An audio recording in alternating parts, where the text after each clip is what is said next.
看手套箱这边有个异响，现在是松弛状态。好，往上顶住，隔板。哎，有区别吧？是吧？把拉链拉上。咱现在就光呈现是打到一台车。这个客户呢，老粉，以前财富的同事，买了我们2台车了。这台车子是买的是，杭州买的一台535。买完了过后呢，车子运到上海来上牌，上完牌照还没提车，想让我帮他看一看这个车子有没有什么值得准备的问题，然后可能心里比较放心吧。正好今天下午有空，走瞧瞧去。短板，标走短板535。哦，戴着口罩都能识别，戴着口罩都能识别。哦，高级。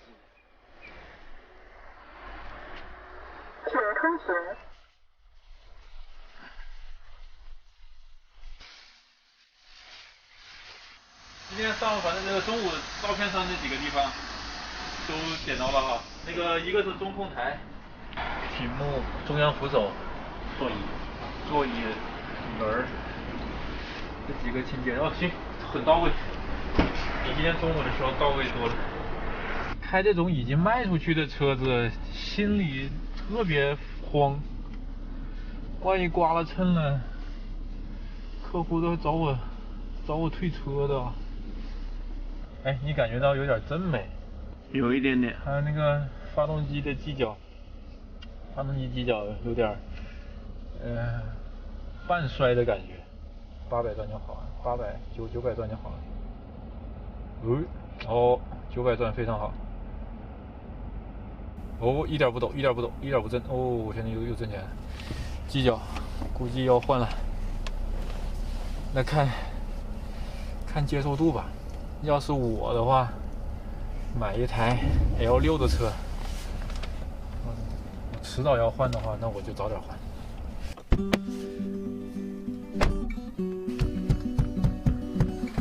我发现好像手套箱这边有个异响，现在是松弛状态。好，往上顶住，隔板。哎，有区别吧？是吧？这里面有个隔板。隔板可能这隔板里头也许有根线碰了或者是什么松的，导致响声。一关主驾驶车门的话，这个地方就会响。这我估计过一个什么大的坑、大的沟，嘣颠一下，那个地方也会响。哎，关手套箱的时候也响。这个回头让那个垃圾佬，让张亮帮忙看看这个手套箱里上面的护板。哪个地方可以固定一下，不要让它这么响。今天中午我看这台车的时候，有几个小地方没有清洁的特别好。一个是那个屏幕上面有些那个毛巾还比较脏，擦过的痕迹。然后包括这些亮面上面现在已经擦干净了。还有就是这一块皮革上面有一些脏的东西，那个极客刚才也把它处理干净了，现在就比刚才好很多。接下来我们去路试看看这台车子上路的表现，底盘的质感怎么样。现在的里程是多少？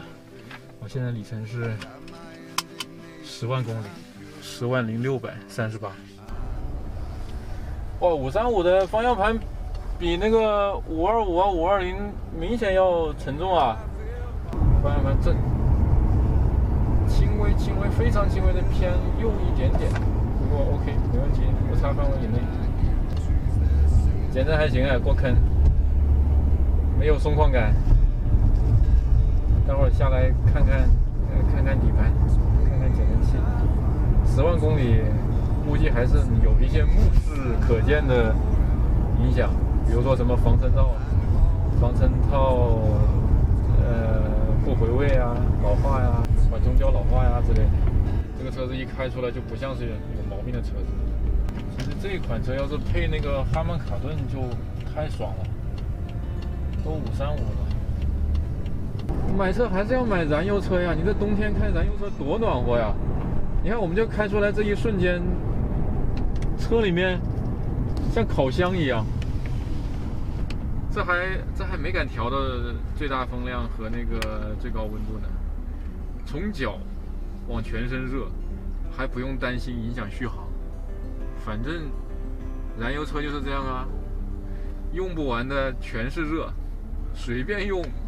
那以前我们上这个课的时候，老师跟我们讲的，平均的有效的有用功大概占比是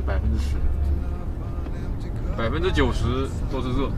就是内燃机的最高效率40%左右嘛，这个也只是在某些特定工况才能够实现的。你要带上什么低速啊、拥堵啊、原地怠速啊、热车啊，还有小负荷，算起来的话，我估计可能对于这种车10%都不到，那90%都可以去供暖。哇，这个变速箱换挡还是比较运动的，不像那些525一样那种讲究舒适性为主的，能感觉到它一下再换挡。最温和的只有 normal， 没有那个往下面那个 eco 了。太失望了，试一圈都没有发现什么问题啊，除了刚才说的那个发动机机脚处于那种可换可不换的状态，这个到时候让客户自己纠结一下。说不定客户提车回去开个2个月就发现新的问题了。那得开到2个月再出问题，这个是常事儿啊，是车总会坏呀。买个新车回去开一开，开到这个年头了也会时不时的出问题。但是出完问题过后，我觉得最重要的还是你得知道什么问题，怎么回事儿，修的时候哪些地方是必要的，千万别一个小问题让别人给你忽悠成大问题修了。我们其实卖二手车最怕这个，卖出去的车子客户拿到手过后用一段时间有问题，然后在当地修理厂一去，哇，那可是肉送到砧板上的感觉啊！客户本来自己也不是车主，之前的这些信息都是不对称的，然后修理工呢就往大里说，下注，然后再砍一刀，最怕这个，最怕这个。你说这个时候客户信谁的呀？客户也有理由不信我们的。买一台宝马呀，尤其这种操控啊、驾驭为主的，我觉得还是越紧实越好，越没异响，越不松垮越好。这个东西呢，就看车主的自我发现能力了。要求高的啊，或者说是像我这种，就把这种找异响作为一种乐趣，发现异响，找到源头，找到原因，再把它治了。这一条线下来，你就会感觉，哇，我的车又升级了。这些像大众也是异响特别多的。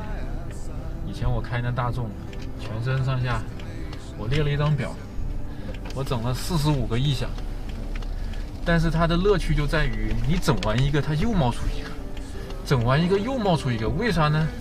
因为它这些异响跟异响之间，实际上它的吸引你的那个程度啊，是互相覆盖的。你只是把最出挑的那个出头鸟给它干掉了，世界安静一瞬间，你就发现哦，原来它下面还藏着另外一个异响，那你就不断的找。而且大众这个车子啊，我们老那种大众，它那个卡子呢是时不时会松掉的，随着年份的增加。也就是说，你不断的有新冒出来的异响，永远在跟异响作对。这种快乐，只有自己实践过才能体会。而且这个玩意儿还随着季节、气温、车里空调打出来的温度和路面的这个颠簸程度而异，永远都有得玩。我觉得玩二手车的一大乐趣，制造问题、发现问题、解决问题。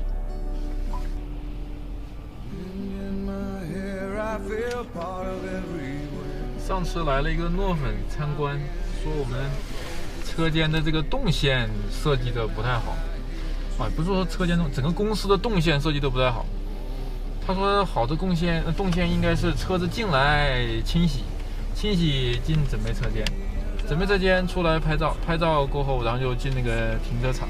听上去确实是很爽。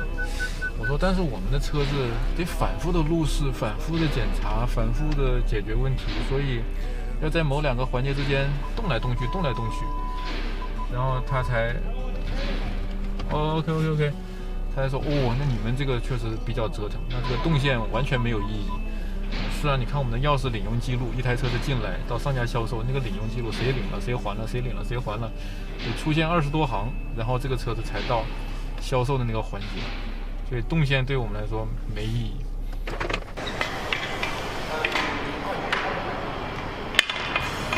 哎，开了吗？看有个盖儿开了吗？小盒子盖儿那个限速接头，待会儿让亮哥给它摁上。哦，那个我不知道你拍得到不？这个缓冲胶有点，确实缓冲胶有点老化了。不过这个问题我觉得不用换，减震没有渗油嘛。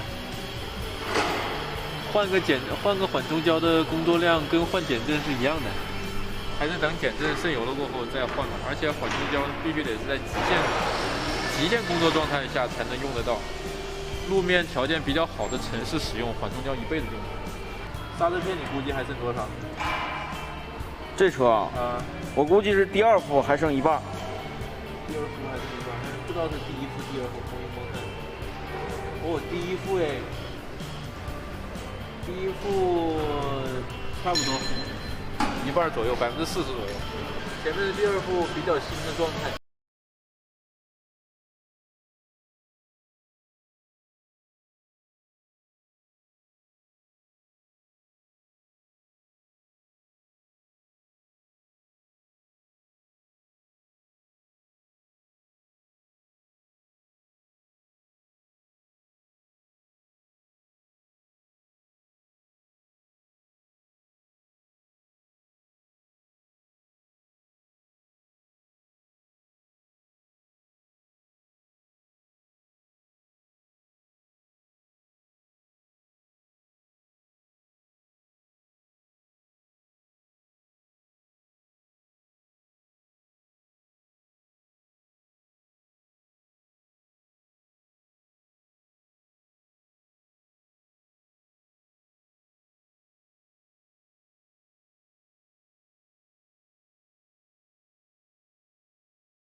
再来一遍，再来一遍，劲重一点，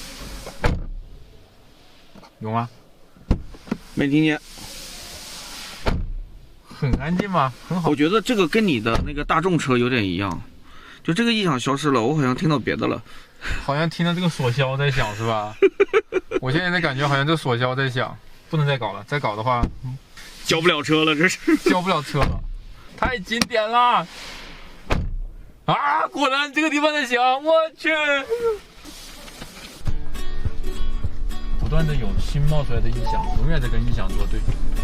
这种快乐，只有自己实践过才能体会。